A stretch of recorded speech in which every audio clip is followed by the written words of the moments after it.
And welcome back to Bring Back the Red and Black, the only podcast taking you through one delusional man's journey to become the president of the soon-to-be great again Essendon Football Club.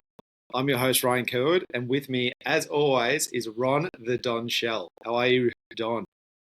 I'm good, mate. It's sad to not be in the studio between these two ferns, but you've got a good reason to be in Sydney and to be as far away from the Essendon Football Club as possible. So excited still to chat. It's our second or third last time after a game this year, and I know you were quite disappointed last night when I tried to convince you to get on the pod immediately after the game. So it's good to see you smiling again, just after midday on Sunday. Yeah, it's taken that long. Flew up to Sydney to avoid the game. Still managed to watch it. Couldn't avoid it. But it was grim viewing. I think if I was in Melbourne, I would have gone down to the Cattery. Geelong is a shithole. Sorry to any Geelong listeners. It's all right, I'm from a shithole as well. It was tough viewing.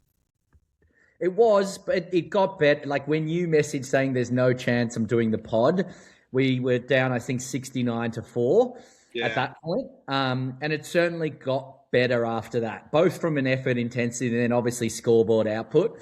But I understand why it would have been difficult at 7:30 on a trip to jump on, when you're 65 points down and haven't kicked a goal. But my issue is I don't know what expectations you're coming into these games with. Like they were $1 Geelong. I think the line was about 10 goals. So we were only down by 10 goals when you were shattered. Yeah, I know. Look, I make up little stories in my head. I think that's why I'm so delusional. Not that we could win, that at midway through the second quarter, I'm like, yeah, great, let's get pumped in the first quarter. Then midway through the second quarter, Stone Cold Steve Austin type music comes on, like a wrestling entrance music in the coach's box, and bursting through the door comes James Hird, takes over the Magnets, makes 3 moves, and we have this big comeback. So that's my expectations, and we fell well short of that. So that's why I'm so disappointed.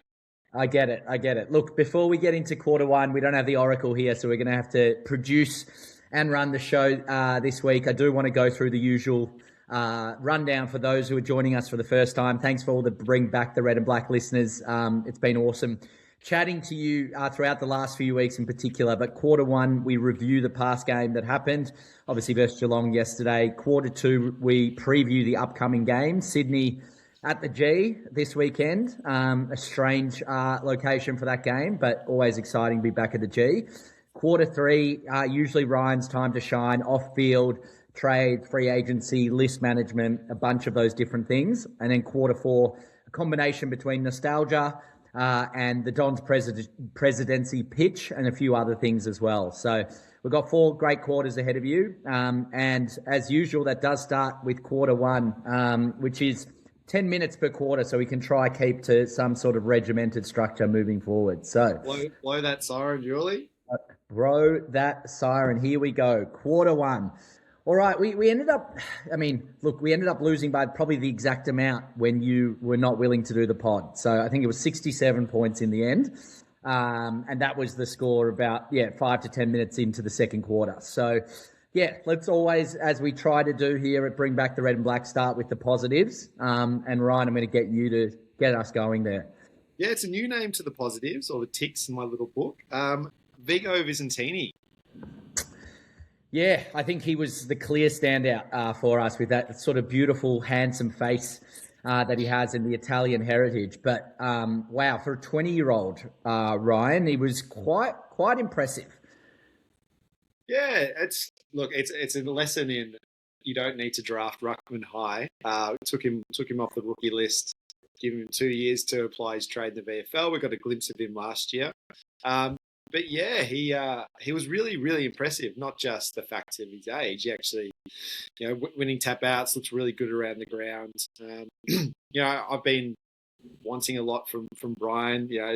Demanding the Nick Bryan game, which we've come close with. He started to show some stuff, but in one game, Vigo showed a lot more of a ruckman that can actually get around the ground. I don't know if he's more mobile. I don't know if he's fitter than Brian or Wright, but he just seemed to create contests around the ground, which I've not seen from a ruckman. And I think Draper was starting to show it before he left. But yeah, this was exciting to see.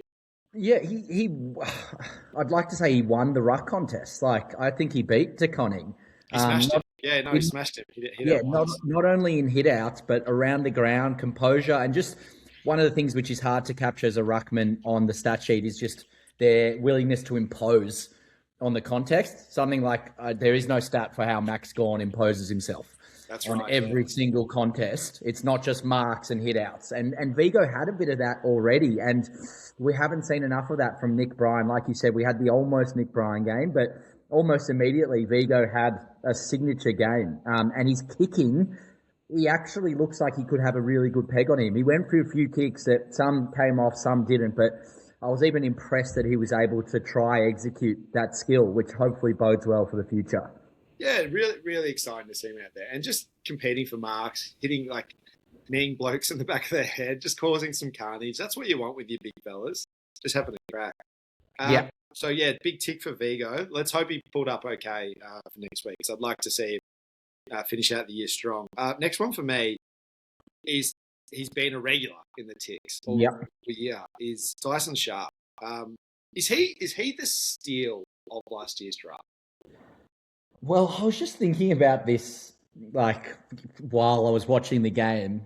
You said it, I think you summed it up as best as anything I think that's ever been said on Bring Back the Red and Black. And I say this honestly. If he remained at this level for the rest of his career, we'd be happy. That was the words that came out of your mouth. I looked at it.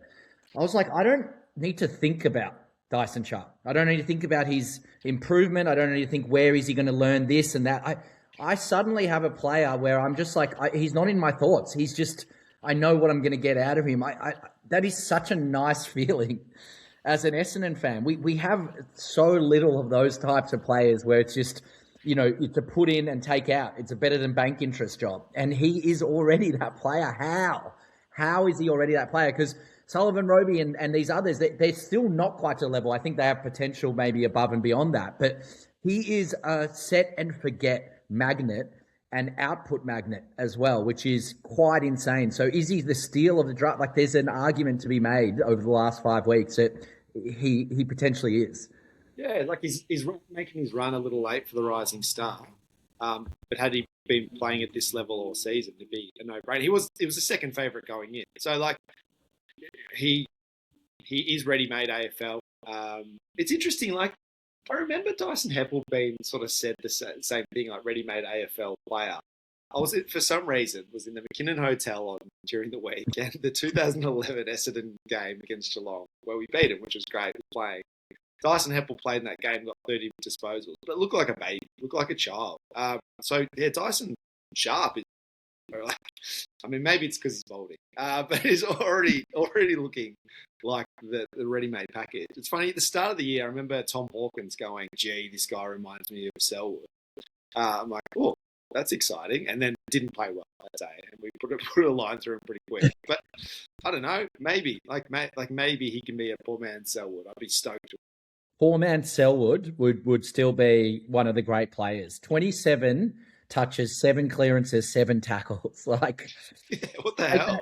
Honestly, take that to the bank now for the next 10 years that I watch Essendon. And we're so confident on that. And just what a leader already in that midfield group. And I'll talk about Bads in a second as a direct comparison to him, but it's quite astounding. Yeah, no, it's exciting. And he seems like he's sort of the everyman. Like he's going to be friends with everyone. So, like, potentially a future captain. He's been captain. Yeah, that's why they drafted him, right? Because he's captain pedigree, captain of South Australia, and all through his junior career. So, yeah, you never know. Like, maybe we're just sort of putting a placeholder in place, with McGrath and potentially Durham stepping up until he's ready. Maybe he's sort of that premiership calibre captain. Any other goods for you? Look, it was a pretty dire day outside of those two, but I'm trying so hard, especially as we work towards president, and I know I'll need to find positives where the stat sheet might not reflect that. And so I actually did try to find a few more. I actually didn't mind at all, even though he didn't really do that much, the game of Max Condog. I thought for the first time he actually showed some confidence. It's really hard being confident in that backline. Like, still made a few mistakes, still looked out of his depth in a way. But then there were moments where I actually thought he suddenly looked like someone that wanted to take that step up. So I really want to watch this space. I'm not convinced either way, but what I look for is, and I think I've said this to you, is these moments that probably 2 or 3 of them where I go, that can be extrapolated into a future AFL player. And it's not just getting the footy, and it's not just kicking a goal or things like that. And I think I saw a couple there. The other one for me, which, I mean, we've mentioned him before, but Jacob Farrow, in a similar vein, I think, to Dyson Sharp. I just don't think I have to ever worry about him. Yeah. And he's playing different roles now. So it's good to see. And so did Condog, which was good to see them, move up the grounds, get out of that really depressing backline. So, yeah, they're 2 really good. Another one I've got, I know you hate me saying his name, the GLG. But Merritt's game, like that was a signature Merritt game, and he really did the hard stuff. That spoil he did on Dempsey, running back with the flight, incredible. What was incredible about it, and why I guess he's still thought of as this leader, he did that 5 minutes, 8 minutes later. ADW did the same thing on the wing. So this is like it sort of shows our void of leadership, which is a big problem that we talk about all the time, that we don't have more of our senior leaders doing this courageous stuff. But give the man his flowers. Merritt, maybe he's auditioning because he wants to go there next year. I did notice a lot of players were being really nice to him, giving pats on the butts and things like that. But he played awesome. He played a really good game.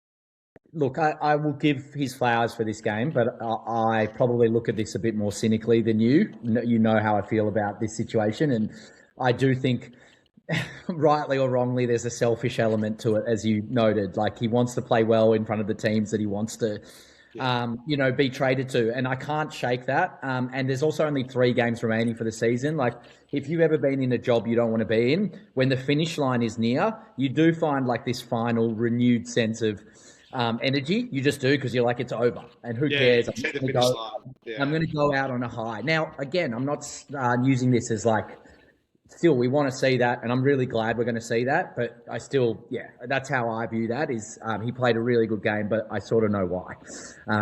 But we've got a minute before the siren goes. Other good for me was the VFL. They're getting a 1-point win towards the end there, so it's great that we might have a team in the finals. But any standout bads for you? Yeah, I like there's a few. It's been really hard for me to watch some of our senior leaders, and the fact that I don't think they go when they need to go. I'm going to single out Andy McGrath here. I'm going to single out Kyle Langford and a few others. Like, our young players go when the ball's there, 50-50. Even Archie Roberts, he's probably another one I want to give his flowers to. He got 16 touches. We're used to 30, but every time he's expected to go for a chance to be hit, he goes, and I don't see the same anymore from that, what I like to call that previous guard, the guard that I'm slowly trying to remove Essendon Football Club from. And the other one, and I know the siren just went there, and I'm going to go after the siren. I'll give you one go. But Jai Caldwell, again, we talk about these royal inquests that we need Scotland Yard to do into how we beat Melbourne by 45 points. They're coming back to me with a 20-page dossier after Melbourne just beat Fremantle, because we do need that dossier. We need to see what Scotland Yard think there. But the other one is Jai Caldwell, at 26 years old, in the prime of his AFL career, has gone as far backwards as you can go in an AFL midfield. And I don't want any excuses about playing in Essendon in a shit midfield. You still average 23, 24, 25 if you're on the right trajectory. I think he's done as a football player for this club. I've seen it.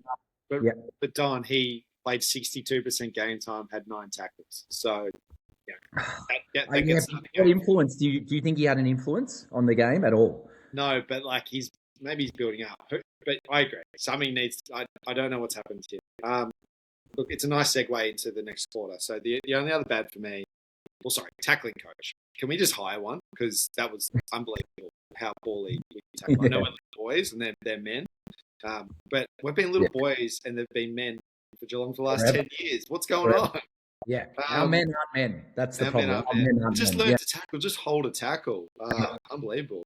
the umpires were just preemptively blowing the whistle for us. Like Durham even broke a tackle, and yeah, I saw that late in the game. yeah, they were dropping the. I couldn't make sense. But like, if I was the umpire, I'm expecting them to break tackle too. But the clearances 17 to 6. So that's sort of the segue that I wanted to go to into quarter two. All right, let's get there. Quarter two, Sydney. MCG, Sydney need to win. Sunday, the graveyard shift 4:40. Talk to me. Yes. So we start with the forced outs. Potentially Reid, potentially Vigo. They've got an injury attached to them. We're doing this on a Sunday, so we don't have that report yet. Solly alluded to there might be more issues with Vigo outside of cramp. So we'll see how we go. But he didn't mention anything about Reid, but he did take a pretty bad knock at the end. So we'll see. The other outs I've got, and he's probably stiff. He's our boy. We do like him, but Setterfield is probably who I'm targeting as an out this week. Potentially the issue in the centre clearances was Sharp because he's young. But Setterfield took as many centre bounce attendances as him, and we lost 17 to 6. Yet we had the tap out ascendancy. So that's an issue for me. That's a big issue for me, especially when you've got someone like Sardis constantly playing well in the VFL, and that's his specialty. So for me, that's a direct change. Setterfield, unfortunately, you need to be dominating to hold your spot.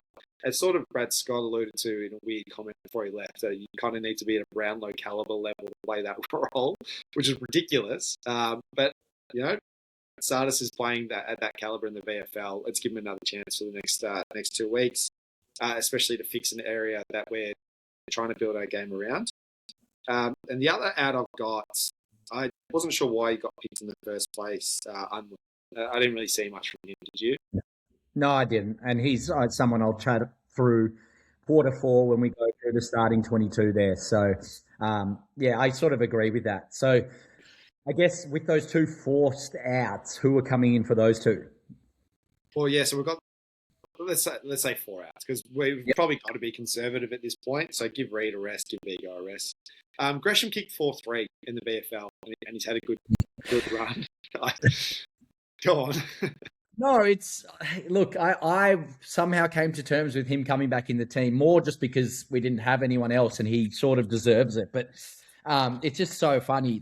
I just can't see him as part of any future plans. And then the fact that he even asked for that handball in the VFL is just insane. But for those who missed the VFL, Don, what did he do?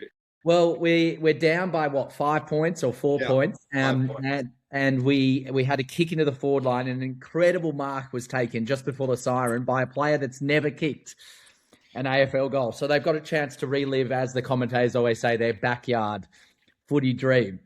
Jade Gresham is within 2 meters there. We can't hear what he's saying, but he's clearly yelling, give me the ball, hands. He gets the ball and does snap the game-winning goal and gets mobbed. Essendon now moving into finals contention, win by a point. It's all happening in the VFL, all the excitement you get. But the taking that handball, I could see that happening 99 times out of 100 that he'd miss that, because that's what I've seen at AFL level. And instead he kicks the goal. It's a hero. No one ever speaks about it. But if he misses that, does he even get selected this week under the Ryan Kerwood regime? Who knows? No, he does not. But he's in. He's in. So we've got Gresham in. So remember, Reid, Vigo, Unwin, Setterfield out. In, I'm bringing Gresham. I'm bringing Cox, but I'm bringing him to play deep football. Okay. Kicked another 2-2. Looks good. I'm bringing Sardis. You're playing. Playing. Is this his last chance for you to show something? Sardis? Yeah, in AFL level. I hope we re-sign him and he stays on over this next year. I'd rather him. He can do some good things. You always talk around players that need strings to their bow, they need a specialty. He's got a specialty. Let's at least give him another year to learn how to kick. We might have a few extra spots on our list as well. Just like West Coast got. So why not give him a year? But if someone else wants him and we can get something in return from him, go. I'm not too fussed. What we do. So let's bring him in and let's bring Blackstone just because we kind of need a run. And we've re-signed him anyway for 2 years. So even if I want to get rid of him, we can't. Yeah, it's a less exciting year. But with Vigo out and Brian, I'm not sure if he's right to play or not. If he is, I'd actually rather him see in the VFL and qualify for finals, to be honest. Yeah. No, look, I think I agree with all of those. I don't think, I'm not sold on bringing Elijah in because I don't see him ever learning to kick, and Setterfield I actually see as good depth for next year, but I don't think that changes whether Setterfield is good depth for next year. So I'm comfortable with that. Elijah has played well. Sorry. From a stats perspective, I have watched highlights. He still butchers it. There's still a lot of things missing from that game. From a purely getting the ball perspective, he probably deserves a late run into the one. So you can't be too disappointed with that. Yeah, I just want this culture. If you play well multiple weeks in a row, yep, you go up. So you don't. Which we've been doing under Solly. That's probably been the one. Lasting impact of the Solly regime, which obviously is not going to go into any further, at least for the short term, once he pulled himself, officially out of the coaching race. But over the last 5 weeks, he has at least started to move towards what we beg for, which is that performance culture. And it's not yo-yoing every week. It's 2 or 3 good weeks, you're in. 2 or 3 bad weeks, you're out. Or 1 bad week, you're out, but you've been given 5 years. So, you don't deserve the same 2 or 3 weeks that everyone else does. And if we can start to actually build that as a norm, I think some of these cultural and leadership issues we have hopefully slowly start to dissipate. Yeah, no, I agree. He does move the magnets around a bit as well. We saw Langford play down back. We didn't see Redmond go into the midfield, which I liked against Adelaide. And he sort of got locked down a little bit. Is there any moves you'd like to see against Sydney? Because they won by just under 100 points. It looks scary. So the 2 main things I want to see is still playing around with both Artemis and Day Wicks. I'm not sure where their best position is, and I don't think they are sure. I don't think our coaching staff are sure. So when I look at the list of who might play, pretty much, most of the other roles I should know. The other one, which I don't think he's ready for, is we've spoken to death about Kako. Still didn't have a good game on the weekend, but he clearly doesn't have the fitness to go into the midfield, which is where I want to see him tried in pre-season next year. Yeah. So just keep him in the same role if he's in the team. But Artemis and Day Wicks, just like we've let Condog and Farrow move around a bit, I think I would like to see them played somewhere and maybe even just kept in that one role for the game, if it's a different one, and made it really clear what that role is. That's where I lose a bit of touch with our coaching staff and game day management, is when, if the fans can't tell what the role is, I'm sure the players will put their hand up and say, I was confused as well. And so I just like to see a tiny bit more clarity with 2 players that are clearly on the fringe, but do have potential. I do think both of them have potential. So for me, that's the one move against Sydney. We are going to lose by a lot, or at least I think it's not Dons by 14. But correct me if you think otherwise, Ryan. And so in that case, you might as well throw a bit of caution to the wind with the young players, not the ones that we already know about. Yeah, we'll go to predictions. You talked to a lot of Essendon fans, and I'd say you're in this boat. The fact you were happy to do the pod yesterday, that you're okay, you're conditioned to be okay with these 10-goal losses. Our injury list isn't that bad. There's no reason that we should be losing by this much. It's a good point, because I've changed. I used to get so down, but this year I've taken a much more Zen sort of Dalai Lama type approach. The main reason is that I've identified that our leadership is so poor, and that I'm a bit different to you, where you speak about let's play the best available because otherwise we'll lose by more. I look at it that what's happened is we're actually following technically what the best players are, and that's actually hurting us, because 4 or 5 or 6 or 7 of those best players are actually doing the opposite from a leadership and taking the young players on a ride sort of point of view. And so I'm like, well, if we've gone down that path and we are selecting McGrath and Langford and all these players, well, I actually think that's why we're going to be losing by 10 to 12 goals, and we shouldn't be upset. I think, though, I sort of understand, though, okay, well, they're filling this gap right now while we let the Farrows and the Artemises and the Day Wickses and these Condogs and others move around the magnets a bit. What I want to see, though, is next year they don't fill that gap. I can't live, again, with what we're seeing this year, which is 10 to 15 goal losses every week. And that will stay the same if we're relying on the same senior leaders. If we change up the leadership group, and Langford is only very much a bit part player, McGrath's role is reduced significantly. All these other senior players of the past are actually pushed to the VFL like we started to do towards the end of the year. I think the same list will start to lose by 4 to 6 goals. And so I'm going into these games a bit different to you. And there's a siren that, we're sort of picking a team that's uninspiring from a leadership point of view, and then we're expecting to to take on the world. Leadership and how the team gels together is just as important as their individual output. And again, Merritt to me plays a part of that. Although he played a great game yesterday, there's still this cloud. I need the cloud removed, and when that removes, I promise you're going to start to see the results turn around. I'm hopefully not going to be conditioned to these 10-goal losses because it is quite a sad way to live. Yeah, I hate him. Well, quarter three. Let's get go into it. Positive outlook going. So, by all reports, we're going to have a new coach this week, which is really exciting. I would love to. Huh? I'm so excited. Let's go for a drink. Let's go for a drink as soon as it happens. Yeah, let's do it. A nice red in the Tim Tam today. Yeah. Yeah, so I would love to do the pod after we know who the coach is going to be, so we can speak with a bit more clarity. But as of today, Sunday, recording the podcast, I believe the front runner is our boy, right? It's Mike McVeigh, the front runner. Yep, that's what we're hearing. Yeah, which is great. From day dot, we've been talking about him as being the coach, which makes a lot of sense. Is there anyone you're going to be upset if they do get named as coach? Look, I'm not going to be upset. I think all the 4 remaining candidates are really great candidates. I still believe we just need to go with her to sort of, again, I'm not going to repeat it, but just end the conversation, end the rhetoric, end this whole media circus that is still going to follow us around.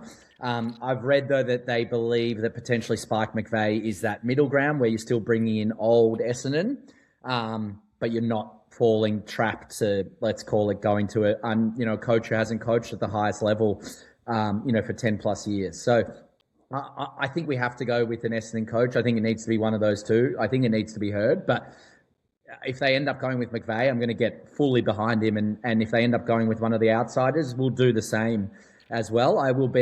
I'll just be more skeptical again about the next few years. Yeah, no, very fair, very fair.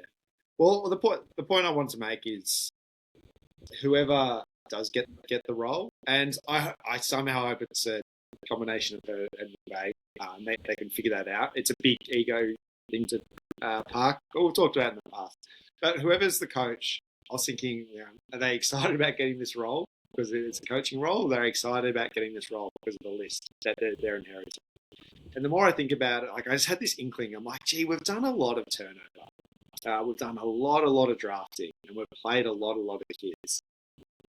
How we're clearly in a rebuild, which they snuck under the fans' nose, which was very cheeky. I guess no club ever announces, "Hey, we're doing a rebuild," but this one seems sneaky. How much of the work is already done, and how does that compare to other lists who are probably in a similar spot? So, if I had to say to you, Don, who in the last 3 years, which clubs do you think have drafted the most? Well, I think it's the only other clubs that have somewhat told their fans that they are going to rebuild, which is Richmond and West Coast. So that'd be my guess, and coincidentally, obviously, they're joining us as the bottom 3 on the ladder. So you'd have to think that they are the ones. Yeah. Well, let's dive into that. So we can apply a few filters to that. So you'd be right. West Coast have drafted the most with 28 in the last 3 seasons. Caveat to that, they got an extra 3 or 4 list spots this year in the rookie draft. So it would actually be us if it wasn't for that.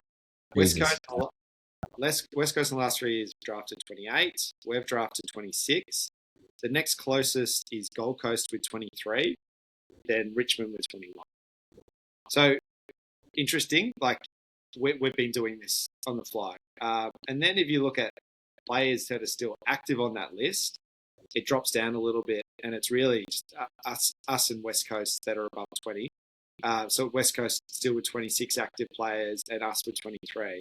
And one more filter, let's say players that have played at least one game, because we've got the likes of Jerian and Killian Burke who haven't played a game for us. So we've got 20 players in the last 3 years that we've drafted who have played at least a game. And West Coast the most with 22.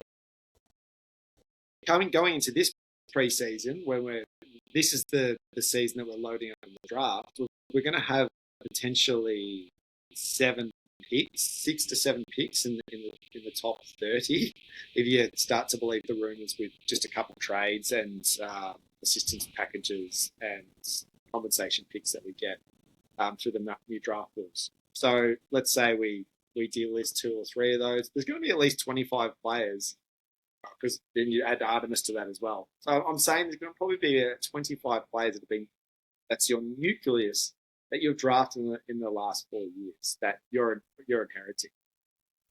The good thing about the whoever's inheriting this list as well is next year's draft isn't an unknown.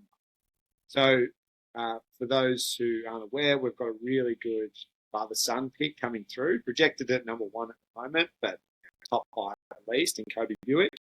And he's sort of batted away all the Tasmanian incentives at the moment. So I think he's come out and as much said, I want to be part of the next. My dad was in the last Essendon Premiership. I want to be in the next one. So that's great. Awesome. Yeah. Great to hear from a kid. And look, he's not had a dominant season as an underager, but we get highlights in our group chats, which I presume a lot of the Essendon faithful do, and he looks good. He looks polished. There's another 2 players that were potentially part of our NGA Academy. Mustafa Darwish, who is just racking them up. The midfielder.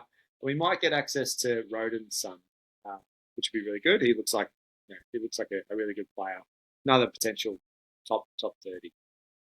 The key there, whether we get 2 or 3 of those, they're all midfielders. They're all small midfielders. So what's great, that's coming in next year.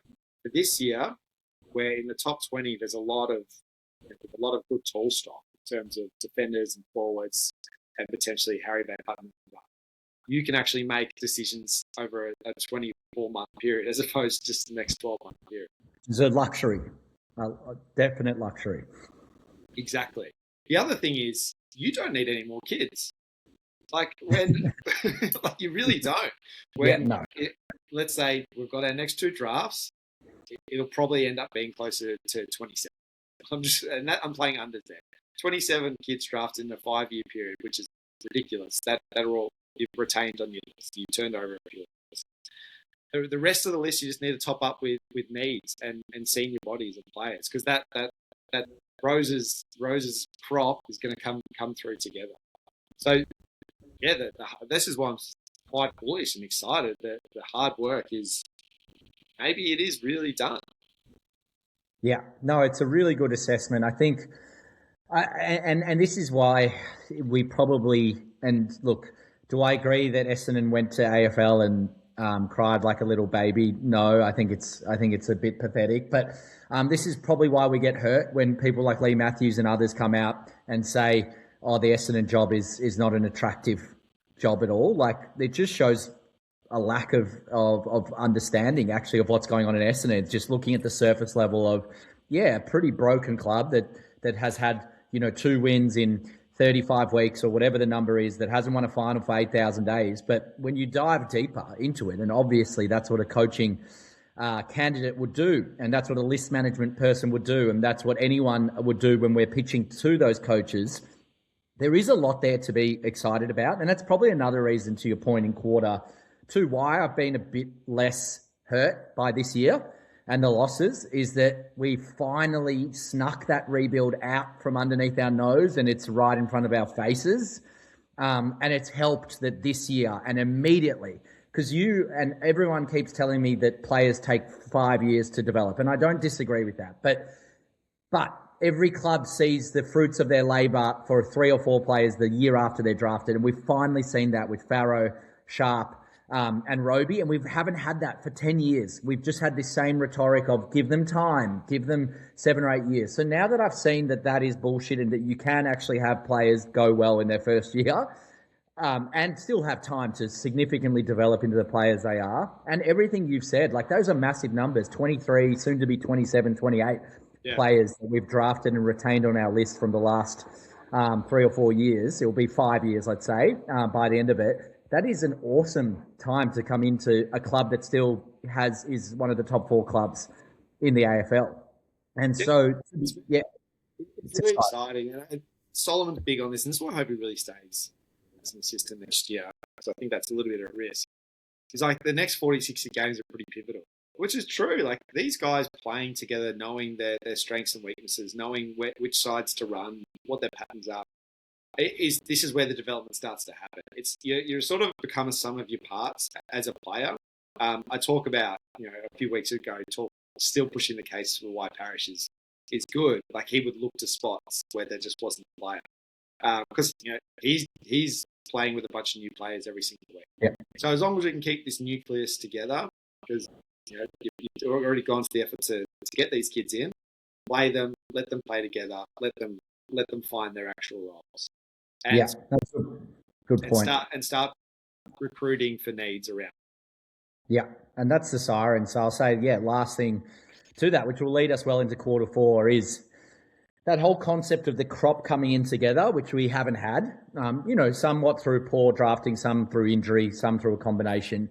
To me, also means then you have to have the right senior players around them, which is sort of what I want to talk about in quarter 4 along with the group. But if you can get the right leaders or the right people that have been there and done that to support the crop coming through, then, I'm of the belief that we can actually open up that premiership window a lot sooner than what people think. It's not 5 years away. It might be 3 years away, or even 2 years away, which is crazy to think. And I know it sounds so fanciful and so one-eyed, but just look at Hawthorn, just look at good clubs.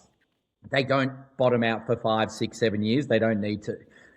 We have come about it in a slightly different way. I do appreciate that, but we are on that journey already. And so, I think that's a great rundown and something to be excited for as an Essendon fan.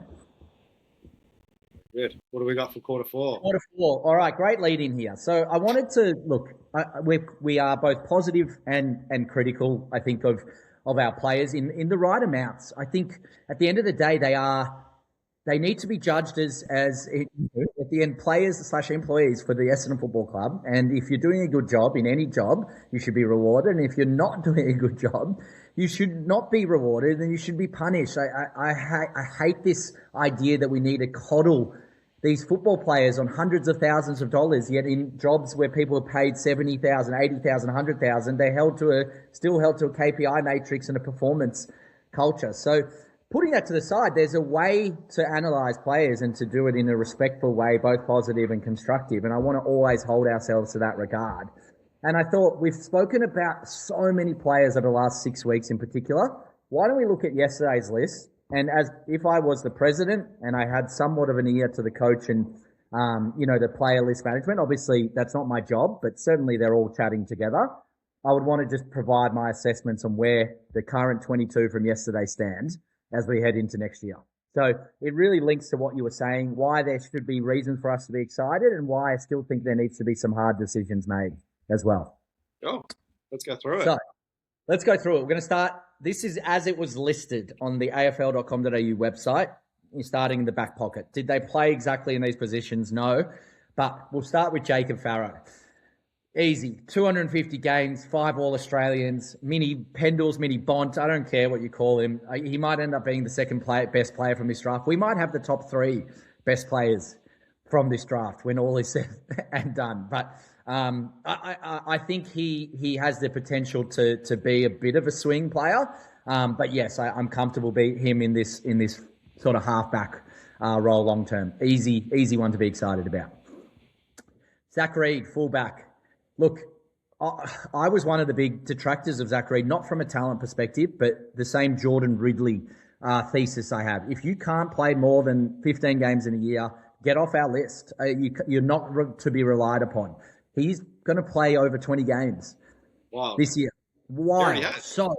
Yeah, already has. Next year is the year. I'm telling you, we will know what type of player we have next year with Zach Reid lock him in, and let's enjoy the ride into 2027. It does. It sort of changes everything if he stays healthy and reaches his potential, right? I've always talked about these two timelines that you build around. Like, are we building a team around Nate Caddy, or can we build a team around Zach Reed, which puts us a little bit ahead? Agreed. And he's, as you've mentioned, he's not quite there yet. He sometimes looks a bit slow, but there's enough to build on. And the main thing was, can he actually stay on the park? Because otherwise it's irrelevant. Let's find our next fullback. But we have to try. And he's given us reason to try and to hope. Next up was Andy McGrath. Look, I don't rate him. The main reason is I don't think he's awful or anything.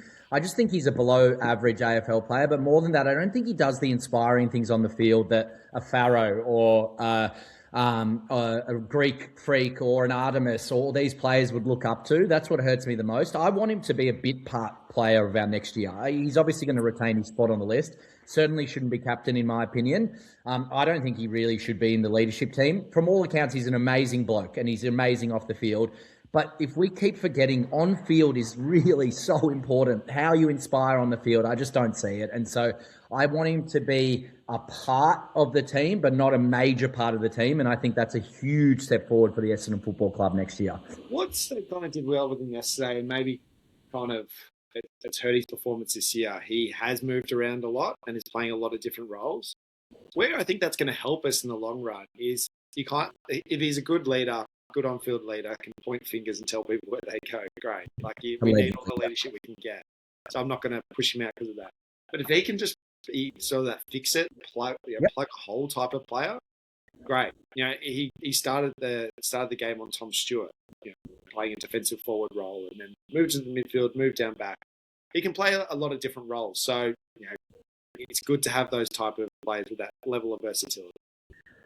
Yes, and while if I was really brutal, I don't think he's part of our best 22 next year. If he's 18 to 22, then Essendon has moved forward significantly, and that's probably the shift that I want to see internally, and we'll see how that actually plays out. Next one, halfback Mason Redman. Look, he only got 8 touches yesterday, and we both probably wanted him to play a bit more, up the ground in the midfield. But I saw enough yesterday. I don't know what it was. I can't pick out enough moments, but Mason Redman would be a really good player in a good team. And I want to give him the opportunity to be that good player when we are good a few years from now. I don't want to give up on him. I think he's had a pretty average year. But again, I look for moments, and I'm just so convinced he'd be a good player in a good team. And I just want that to actually happen. So he's on the list for me this next year, and he's in our best 22. Yeah, I'm a big Redman. He's a barometer player for us. When we're up and about, Redman's up and about. But he's also asked to do more than he needs to. He's not capable of that. He's not capable of that. He's capable of being where he is in the middle of an AFL list and a really good middle player. Yeah, exactly. Let him be attacking runner off halfback, or I didn't mind him playing that defensive midfield role. I thought he did a really good job. Agreed. His skills are great. I just loved him to get the ball in his hands a lot more. So however we can release him, let's do it. Yep. Next one, Archie Roberts. We don't have to spend any time on him. This guy's a dog. He's a leader. Put him in the leadership team next year. Just go and think about it. Put him as a vice captain next year. It's just such an easy decision. Let's move on. Jackson Pryor. I've come around to Jackson Pryor as, again, like an 8, that 15 to 22 range on our list. If he's in there and he is that level, I think he can actually defend okay, not amazingly, but I think he's got a good shoe on him. And when we start to actually get a good team, I think he can find some of those players that we'll have up the field that are actually really good at footy. Again, I see him being a chance to be just a lockdown 22 player next year in that bottom half of the list. I'm not completely off him. Yeah. Ryan Lester played his 250th game on the weekend. He got dropped 17 times. So there you go. Just put your hand up for a role. I think Pryor can do that. Yeah. I might lose battery here, so you might be closing this podcast out, please. Okay. That's all right. I'm going to go into it because it is the Don's thoughts with a bit of Ryan in there. So I'm going to try go through it quickly because we've probably got 5 minutes left in this. So Jackson Artemis, we don't know yet. I've seen enough that as I said on the last podcast, I want 2 years in the system, not 2 years gifted games. but I think he deserves it. He's only come in and barely, like, he got injured right away. I'm not even counting this as his first year. I want to see 27 and 28 on the list, not gifted games, and make an assessment there. Sam Durham, give him the captain's armband, move on. Reese Unwin the Onion, awful nickname, or really good nickname, whichever way you look at it. Please, let's just delist and move on. Archer Day Wicks, again, I have no idea. I just don't know whether he's a 200-game player or just another one of these players like a Perkins where we give too many games to over the 5-year period. But there's enough there, and there's enough of a shoe that wants to go inboard and play the modern AFL style that, again, I want to see him given some more games. He's a yes. He is 20 breaking tackles. Yeah, that's enough. That's enough for us to give him a yes. Yeah.